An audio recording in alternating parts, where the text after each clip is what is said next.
Assalamu alaikum wa rahmatullahi wa barakatuhu. And may the peace, mercy, and blessings of Allah be upon you. Welcome to today's deep dive. Yeah, welcome. We are genuinely thrilled that you've decided to spend your time with us today because we've got a really fascinating, multi-layered topic to explore. We really do. We're going to be looking at a comprehensive, multidisciplinary stack of research, and it analyzes one of those resonant, most frequently recited chapters. Right, chapter 94, known as Surah Ashar. Exactly. And it's psychologically profound. We're going to be zeroing in specifically on verses 5 and 6. Which contain a promise that almost anyone who is familiar with the text has probably memorized, or at least quoted during a hard time. Oh, absolutely. But we aren't just doing a surface-level reading today. Not at all. The mission for you today is actually quite ambitious. Yeah, we want to decode the underlying psychological and theological architecture of human resilience. We are going to completely pull apart these early Makan verses to understand exactly how they construct this brilliant, incredibly durable paradigm for dealing with earthly suffering. Right, like how does divine relief actually work mechanically? Yes. And to figure that out, we're pulling from a massive variety of disciplines today. We're looking at classical Sunni exegesis, intricate Arabic morphology, authentic hadith narrations, and We're even going to bridge all of that into modern clinical psychospiritual applications. it really is a comprehensive roadmap for the human mind and soul. When you synthesize the linguistic data with the historical application, It fundamentally changes how a person processes adversity. it absolutely does. Okay, let's unpack this. Because to truly grasp the monumental impact of these verses, we can't just look at the words on a page in a vacuum. No, you have to step back in time. We need to look at the Asbab al-Nuzul. Right, the historical context or the occasions of revelation. That context is the absolute bedrock for everything we are going to discuss today. You simply cannot separate the text from the extremely hostile environment in which it was revealed. So let's paint that picture for everyone listening. When we talk about Surah Ashar, we are situated firmly in the early Makan period of the Prophet Muhammad's mission. And we really need to emphasize what that means. Modern listeners might hear the word boycott or opposition and think of getting unfollowed on social media. Yeah, or facing some bad public relations, maybe a sharp political disagreement. Right, but this was a totally different level of existential threat, wasn't it? Completely different. It was a period of acute, almost unimaginable vulnerability for the Prophet and that nascent Muslim community. We are talking about an orchestrated, systematic campaign by the ruling Quraysh tribe.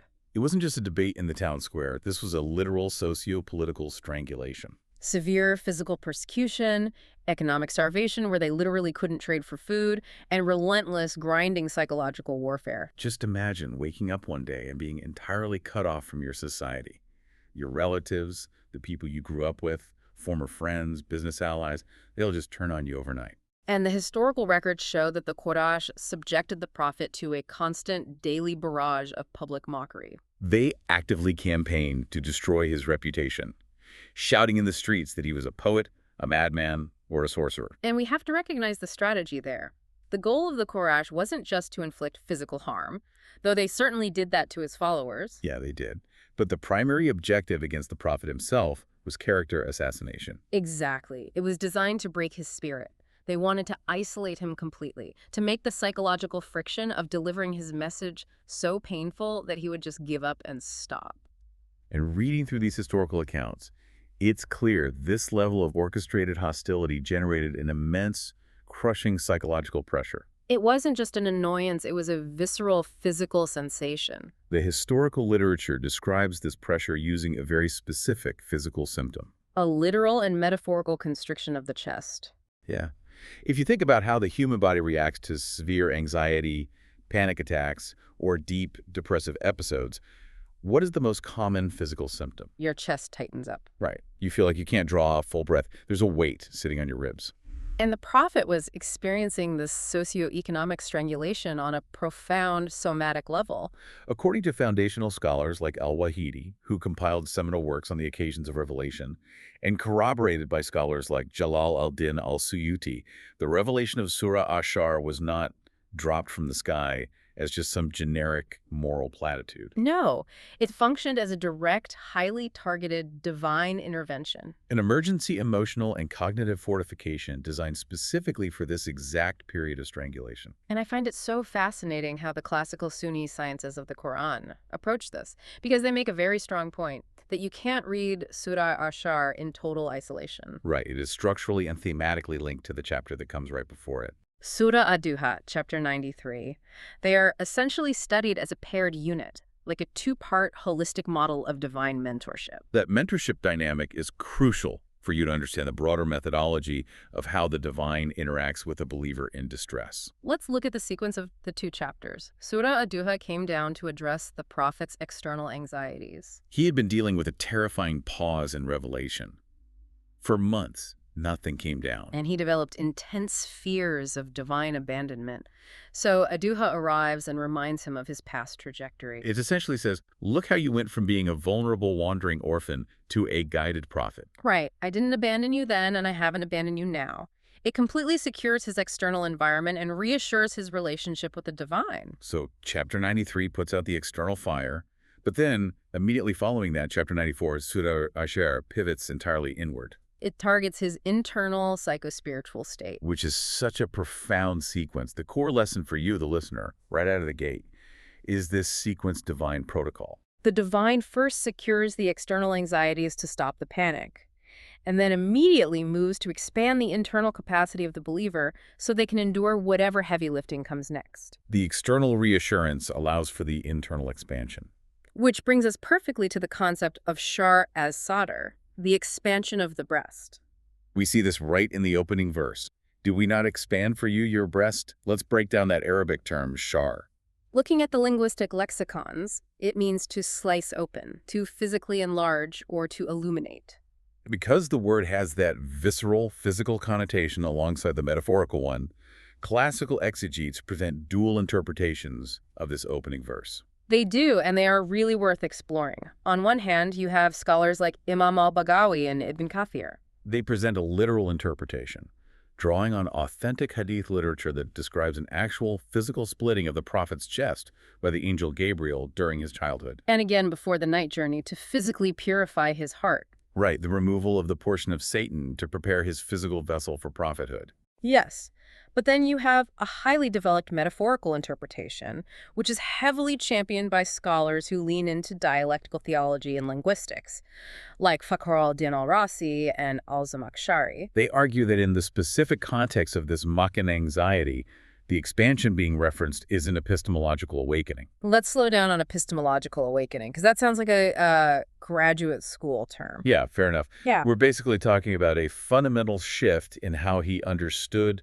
processed, and categorized reality and knowledge, right? That's a great way to phrase it. Imagine trying to download a massive, complex software update into an old computer. The hardware would just overheat and crash. Exactly. Al-Rasi suggests this metaphorical expansion was the upgrading of the prophet's internal hardware. It was the removal of human ignorance and the sudden, overwhelming infusion of divine light and cognitive capacity. This allowed the prophet to absorb the immense, literally earth-shattering weight of receiving divine revelation without suffering a total psychological collapse. It radically expanded his spiritual bandwidth, and he desperately needed that bandwidth because of what verses 2 and 3 describe next. The verses say, "And relieve you of your burden."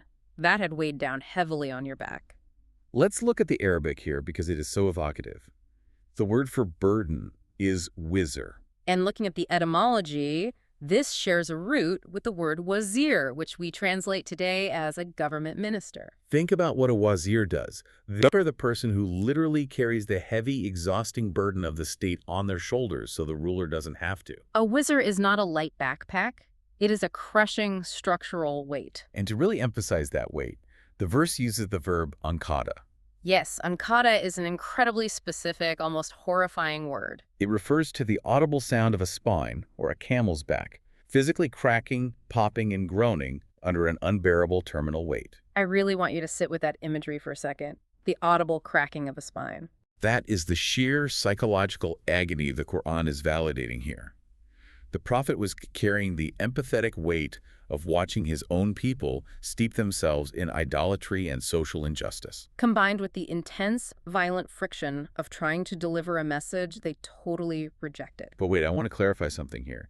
Because looking at the research, there's a theological debate about this burden. There is. Some early classical commentators, like Mujahid, suggested this wizr referred to minor sins or errors of judgment the prophet might have committed before he became a prophet. They argue these past mistakes were weighing heavily on his hypersensitive conscience. And that interpretation triggers a massive alarm bell in Orthodox Islamic theology. Right, because that creates a major conflict with established doctrine.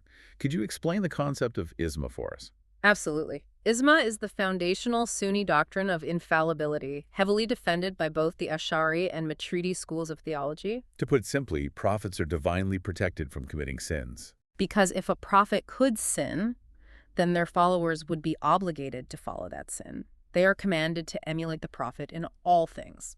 So, a prophet, by definition in this theological framework, cannot be burdened by personal moral sin in the way Mujahid's opinion might suggest. Right. So if it wasn't a burden of sin, how do the major heavyweight scholars resolve this tension? What was cracking his back? This is where scholars like al-Razi and al-Qurtubi step in and completely pivot away from the literal interpretation of personal sin. They argue that the crushing burden, that spine-cracking weight, was actually existential anxiety. It was the profound, suffocating empathy he felt for a society lost in darkness and the terror that he might not be able to save them. Alternatively, they point to the sheer metaphysical weight of receiving the Quran itself. The literal physical toll of revelation. Exactly. Authentic hadith describe the process of receiving revelation as being so intensely heavy that if the prophet was riding a camel when a verse came down, the animal's legs would literally buckle. Its belly would be pressed flat to the ground. Sometimes he would sweat profusely on a freezing winter day. That is the wizard being lifted. It's the anxiety of the mission. And I love how the divine doesn't just lift that heavy burden, he immediately counterbalances it. That brings us to verse 4. And raised high your esteem. Our research details how the divine completely reverses the character assassination of the Quraysh. They tried to erase him, to make him a laughingstock, but God permanently elevated his name. And Sunni scholars emphasize that this isn't just a historical footnote, like, oh, he became famous later. No, this elevation is structurally cemented into the daily, hourly life of a Muslim. Think about the mechanics of Islamic practice. The prophet's name is inextricably linked with the name of God in the Shahada. The fundamental declaration of faith required to even enter the religion. You cannot acknowledge God without simultaneously acknowledging Muhammad. His name is echoed 5 times a day in the Adhan, the call to prayer shouted from minarets across the globe. It's a permanent, mandatory fixture in every Friday sermon. It is the ultimate counterbalance. You are being crushed by the mockery of a local tribe in a desert valley, and in response, your name is elevated to a global, eternal status alongside the divine. So let's recap the protocol so far. The chest is expanded to handle the bandwidth, the existential spine-cracking burden is lifted, and the public esteem is eternally elevated. These are the necessary prerequisites. The believer's architecture has been cleared out and reinforced. Now it is ready to receive the core theological promise. Here's where it gets really interesting. We have arrived at the absolute core of our deep dive today, verses 5 and 6. If you've ever heard this surah, these are the lines that stick with you. The verses read, "For indeed with hardship will be ease. Indeed with hardship will be ease." At first glance, reading it in English, it sounds like a beautiful, comforting piece of poetry. Just a nice repetition to make you feel better. But the research report shows that the grammatical architecture beneath these Arabic words is absolutely astonishing. It's not just poetry, it's a mathematical equation. Let's start with a single preposition. The Arabic word used here is ma. If you take nothing else away from this deep dive, understand this. The preposition ma is the entire crux of the psychological power of this surah. The verses state, "Fa'ina ma'al usri yusra." Ma strictly translates to with, alongside, or accompanying. The author of the Quran deliberately chose this word over the word bada, which translates to after. Wait, let's pause on that, because the distinction between with and after changes the entire paradigm of how human beings experience suffering. Yeah, if I'm going through a terrible breakup or I lose my job, my brain automatically assumes the ease will come after I get a new job. Or after you heal from the breakup, you're waiting for the timeline to shift. Right, because human beings naturally think in a sequence. First, I suffer. Then the suffering ends, and then finally the relief comes. That is a bada mindset. After hardship comes ease. But from a strict linguistic and theological standpoint, the text totally rejects that. The use of ma dictates that ease is not sequential to hardship. It is Yeah. concurrent with it. They are happening simultaneously. Concurrent. They share the exact same time frame. I was reading what the modern exegete Abul al-Maududi had to say about this, and he makes a brilliant observation. He notes that the phrase implies the period of ease is so intrinsically close to the hardship that it operates as a concomitant of it. The ease literally dwells within the very womb of the trial. Think about the profound implications of that for you, listening right now. When you are standing in the absolute center of a crisis, theology dictates that the divine has already provided accompanying mercies sitting right there alongside the pain in that exact moment. Now, exegetes are quick to point out that these mercies might not be the immediate removal of the problem. If you're stuck in the rain, the ease isn't always the rain stopping. It might be an umbrella you find in your bag. Exactly. The ease might manifest as a sudden, inexplicable patience you are granted to endure the trial without losing your mind. It might be the profound, desperate spiritual proximity to God that only deep suffering seems to generate. Or it might be a hidden wisdom, a realignment of your life's path embedded deep within the adversity that you won't fully comprehend for another 10 years. The text is actively arguing against our linear timeline. It is proposing a parallel reality where relief actively dwells within the difficulty itself. But the linguistics get even more precise and, frankly, more mathematical. We have to talk about the definite and indefinite nouns. Because looking at the research, this is the most celebrated grammatical insight drawn from Surah Ash-Shar. Let's break down the syntax and we'll keep it simple. The Arabic word for hardship is us. In the verse, it is prefixed with the definite article al, making it al. Which means the hardship. It is specific and definite. Right. But the word for ease, use, is written in the indefinite accusative form as yusran. That means an ease or some ease. It is indefinite. Why does this grammatical switch matter so much? To understand why this is mind-blowing, we have to look at classical Arabic grammarians. We're talking about foundational linguistic giants from the early centuries of Islam, like Sibawayh and Al-Farra. They mapped out the Arabic language and established a fundamental, unbreakable syntactic rule regarding repetition. The rule is this. When a noun is repeated in a sentence in its definite form, which is called marifa in Arabic, the second instance refers back to the exact same entity as the first instance. Like saying, I went to the house and I painted the house. It's the same house. Precisely. However, the second part of the rule is that when an indefinite noun called nakira is repeated, the second instance refers to a completely new, distinct entity. So I bought a book, and then I bought a book. Those are two different books. Exactly. Now let's apply that unbreakable grammatical rule directly to verses 5 and 6, step by step, because it creates a literal mathematical guarantee of hope. Let's look at verse 5. Ma alusri with the hardship. Definite noun. Let's call this hardship A. Right. The specific, singular trial you are facing right now, illness, job loss, grief. Okay, I've got hardship A. Then verse 5 continues. Yusran and ease. Indefinite noun, let's call this ease X, a specific manifestation of relief accompanying your hardship A. Got it. Hardship A comes with ease X. Now we move to verse 6. It repeats the phrase ma'al usri with the hardship.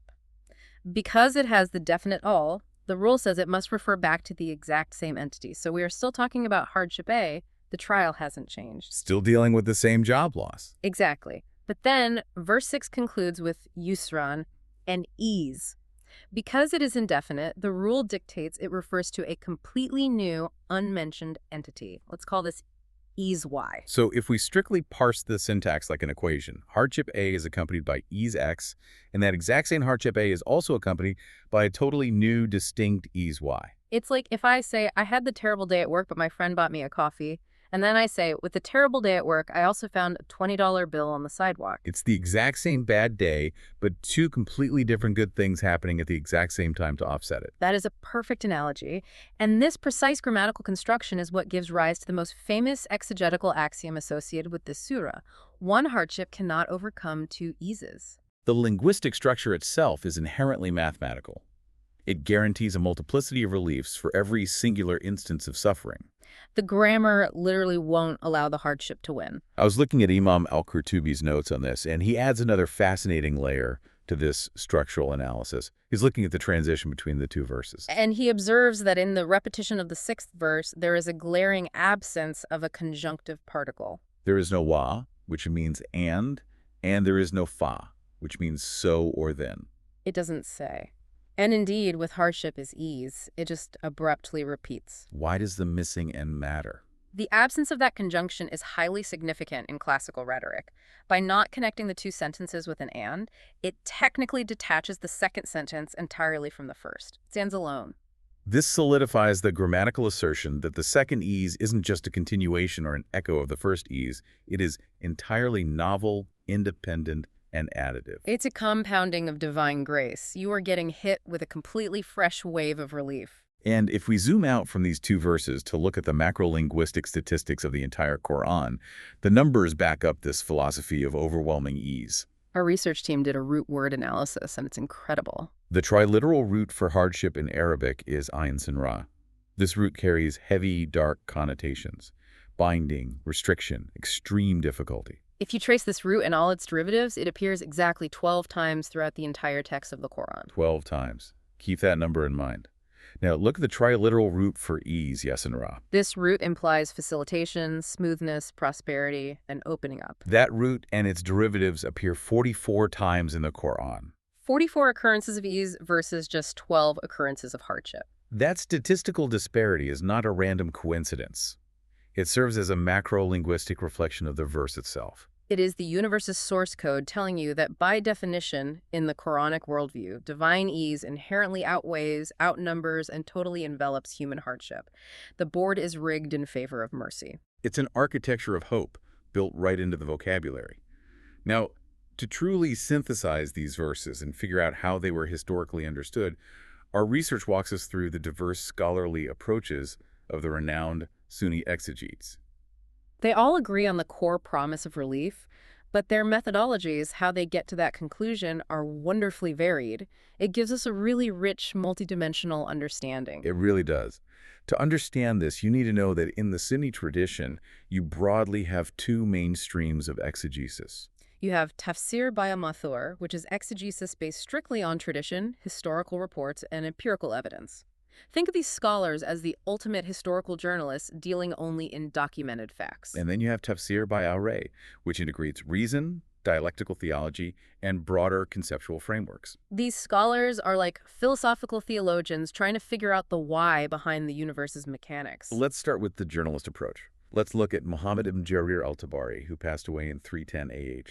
His massive multi-volume work, Jami al-Bayan, is the absolute foundation of tradition-based exegesis. When al-Tabari looks at verses 5 and 6, he anchors the meaning firmly in the empirical reality of the prophet's life. He doesn't just philosophize. He compiles all the raw narrations demonstrating that these verses function as a direct, literal guarantee to that early, starving Muslim community that the socioeconomic strangulation in Mecca was physically going to fracture and break. He meticulously documents the linguistic debates of his era to historically affirm the grammatical rule we just discussed, proving that the early Arabs understood the indefinite yusran to signify a plurality of divine favors. Then you have someone like Ismail ibn Kathir, who represents a slightly different flavor of that tradition-based approach. His methodology is famous for interpreting the Quran through other parts of the Quran and then verifying it through authentic hadith. He explicitly ties the promise in Ashar to a broader Quranic theme of divine facilitation. For example, he pulls in a completely different chapter, cross-referencing Surah At-Talaq, chapter 65, verse 7, which explicitly states, Allah will bring about, after hardship, ease. He wants to show that this isn't an isolated promise, it's a systemic law of God. And Ibn Kathir also authenticates the premise that the repetition serves as an emphatic psychological reassurance. He preserves quotes from early massive authorities like Ibn Abbas, who famously said, Allah says, I have created one hardship and I have created two eases, and the one hardship will not overcome the two eases. Now contrast that entirely with Fakhr al-Din al-Razi, who represents the tafsir by al-Ray approach. He brings a completely different intellectual flavor to the table. Al-Razi approaches these verses through the lens of Ash'ari dialectical theology known as kalam and his encyclopedic rationality. He's not just cataloging history, he's looking at the philosophy of human suffering. For al-Razi, hardship isn't just a bad historical event that happened to the prophet. It is an ontological necessity. Meaning, it's a built-in feature of existence, not a bug. Exactly. It is a prerequisite for spiritual maturation. You cannot grow muscles without resistance. He views the pairing of hardship and ease as a divine cosmic balance. Furthermore, he connects the dots within the surah beautifully. He extrapolates that the expansion of the breast from verse 1 is intrinsically chemically linked to the ease in verses 5 and 6. For Al-Razi, true ease isn't just getting the promotion or being cured of the illness. True ease is an epistemological awakening, where your brain recognizes that all decrees, whether you perceive them as good or bad right now, originate from a perfectly wise creator. That is a massive shift in perspective. And moving closer to our modern era, we have scholars like Abd al-Rahman al-Sadi. His commentary is beloved because it represents a highly accessible synthesis of all this heavy classical thought. He takes all that complex grammar and Ash'ari theology and distills it into an actionable daily framework for you. Asadi emphasizes that these verses are a universal, timeless formula. Whenever you are constrained, whether it's physical poverty, intense psychological distress, or social isolation, the mere presence of the trial acts as a harbinger of imminent relief. He views the repetition of the verses as an active psychological tool.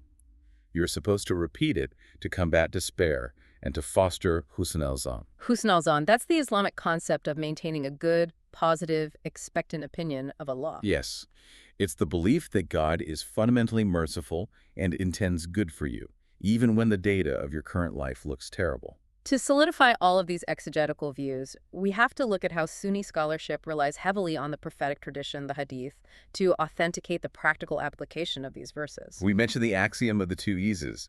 There are early narrations from historical authorities like Al-Hasan al-Basri and Qatada depicting the prophet emerging from his home in a joyful state.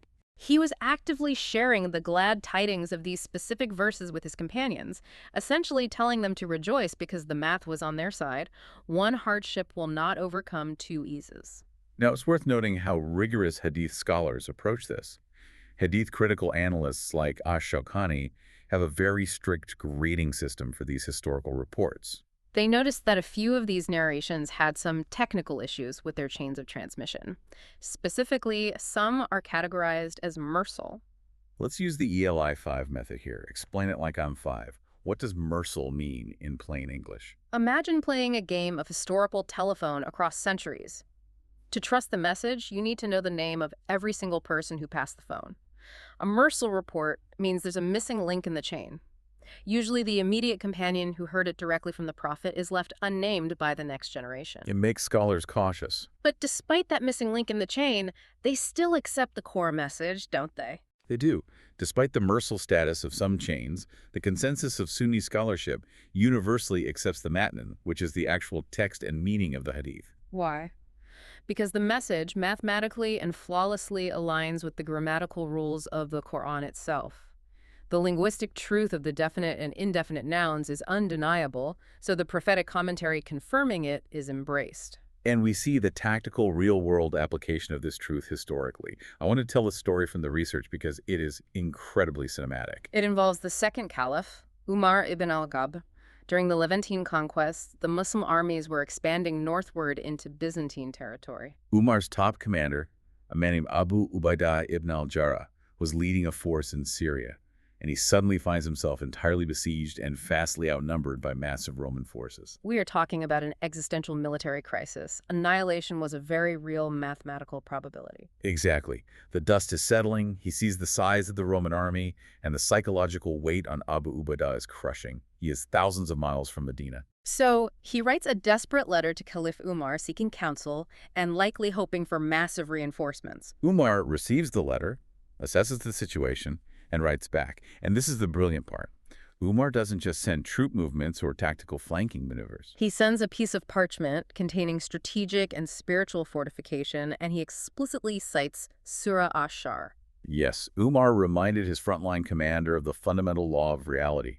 He wrote to him that God never sends a hardship without sending an ease to pursue it and shatter it, invoking the exact principle that one hardship cannot defeat two eases. Imagine being a soldier on that front line, expecting reinforcements, and instead receiving a grammatical and theological guarantee that relief is already flanking the enemy. This is a critical data point for us.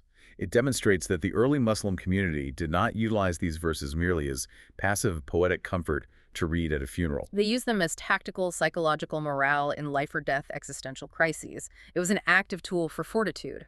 But we have to pause here.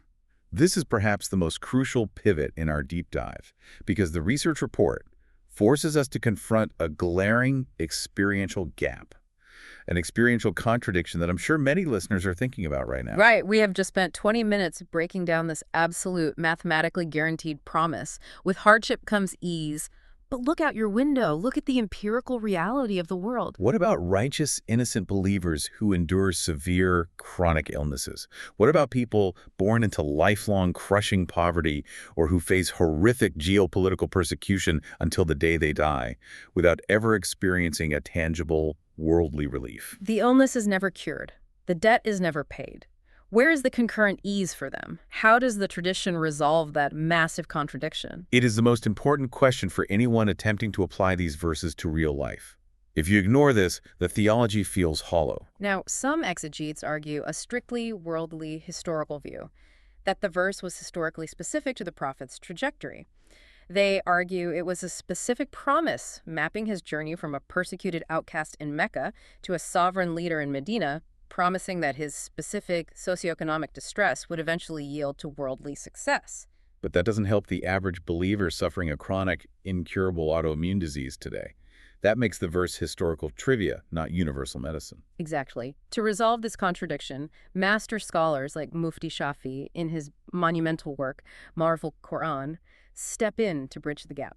He asserts the overarching universal principle of the verse remains absolutely unbroken. The math is never wrong. The resolution lies in expanding our limited human definition of time and our narrow expectations of how relief manifests. Okay, let's explore that. How does Mufti Shafi advise us to expand our definitions? He essentially argues two main points. First, he addresses the timeline. If the promised ease is delayed in the temporal worldly sphere, meaning you die without seeing the victory or the cure, that ease is perpetually and infinitely guaranteed eschatologically. Eschatologically, meaning in the akhirah, the afterlife. Yes.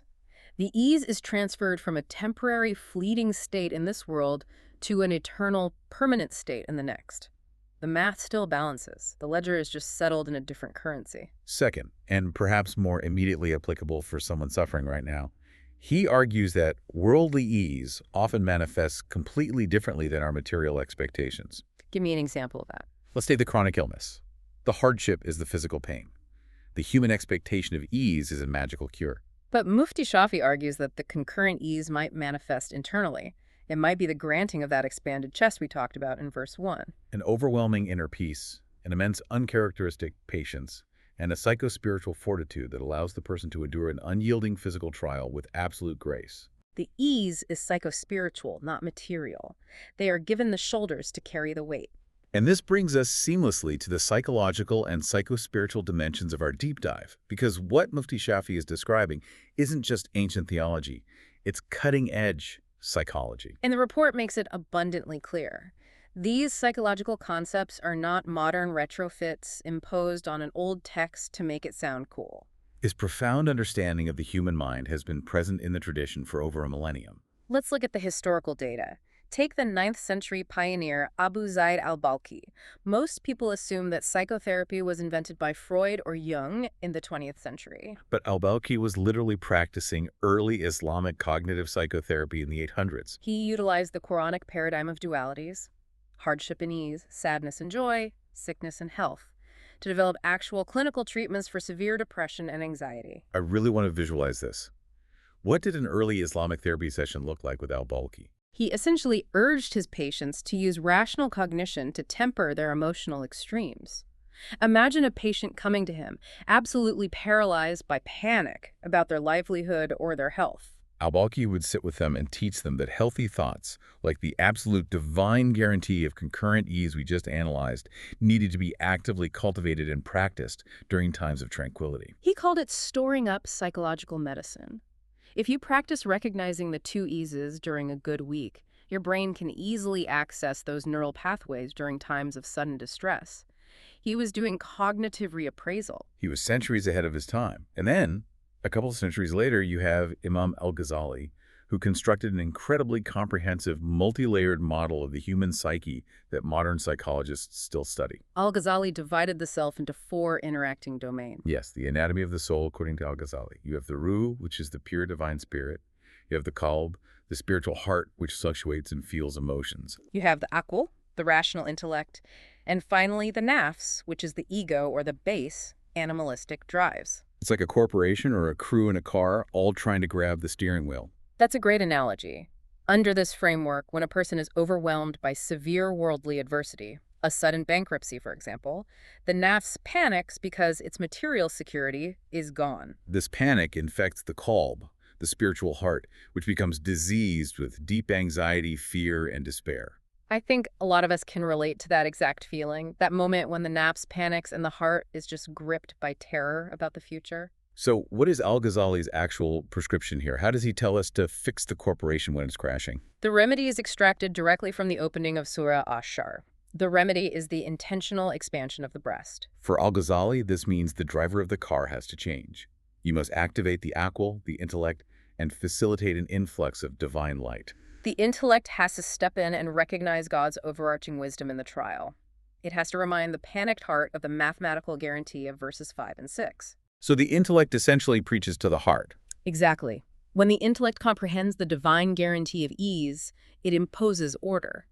It restores equilibrium to the panicked nafs, the ego. And that restored intellect-driven equilibrium is what breeds saber, which we translate as patience, but really means active resilience, and tawakkul, absolute, unshakable reliance on God. Fast forward 1,000 years to today, and we see modern clinical practices doing the exact same thing in shiny new offices. Modern therapists are integrating Islamic spirituality with cognitive behavioral therapy, creating what's known as ICBT, Islamic Cognitive Behavioral Therapy. They rely heavily on verses 94.5 and 6 to treat specific debilitating cognitive distortions. Think about cognitive distortions like catastrophic thinking or overgeneralization. When a patient is experiencing a severe depressive episode, their cognitive scope violently narrows. It's like looking through a pinhole.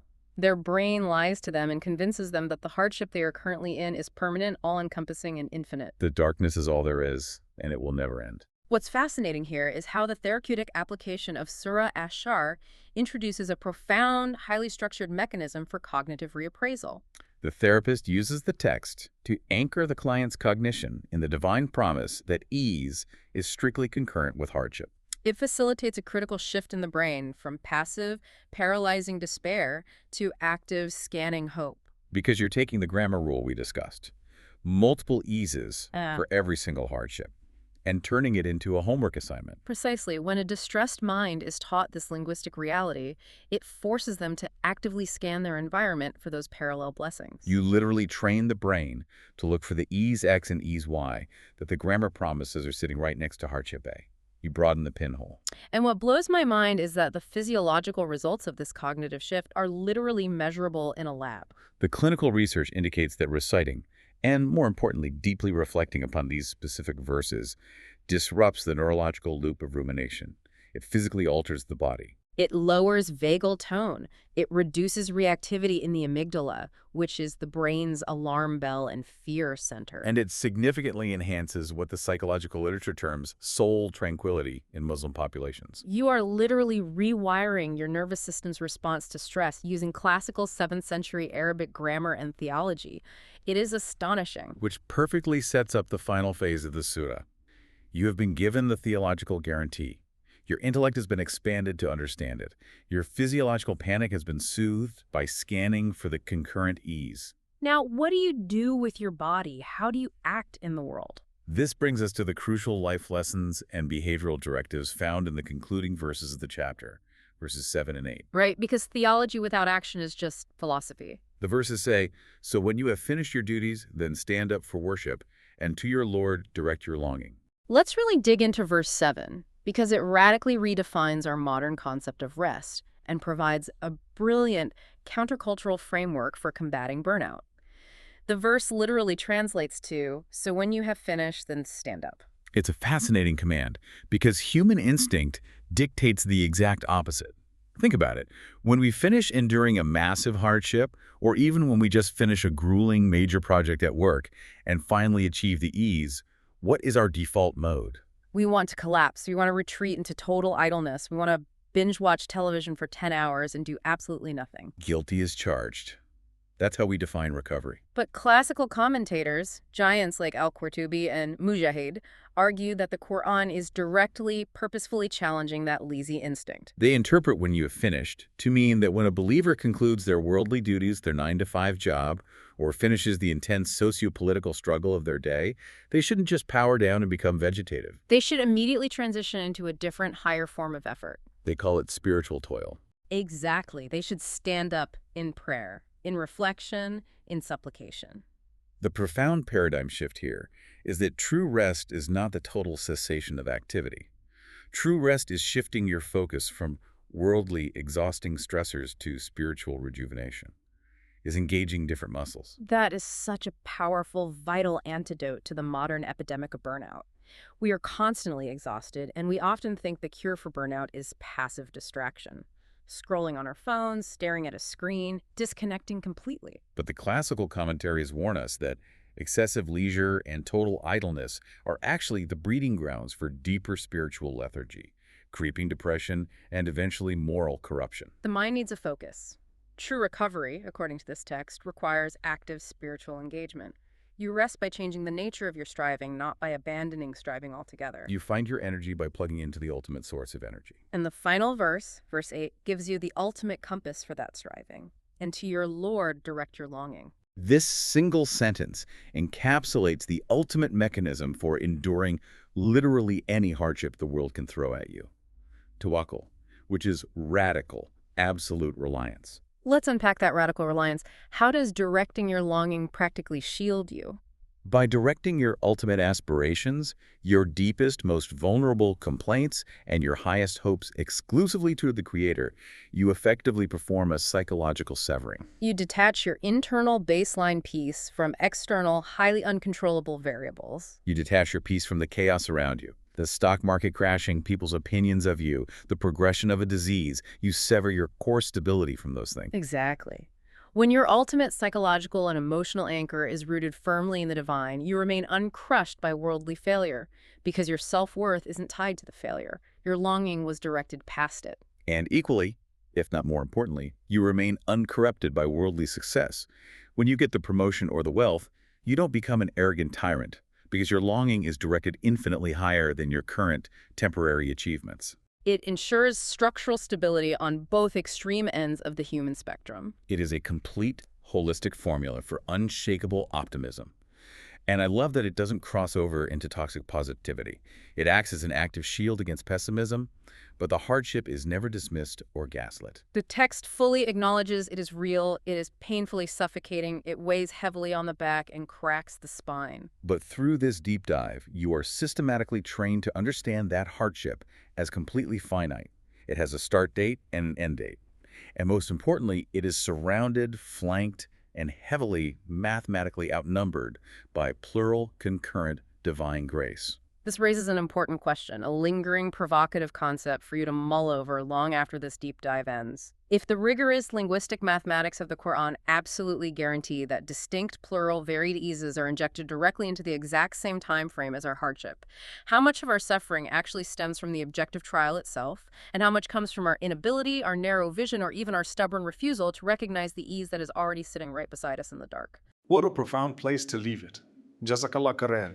May Allah reward you with goodness for spending your valuable time listening to us.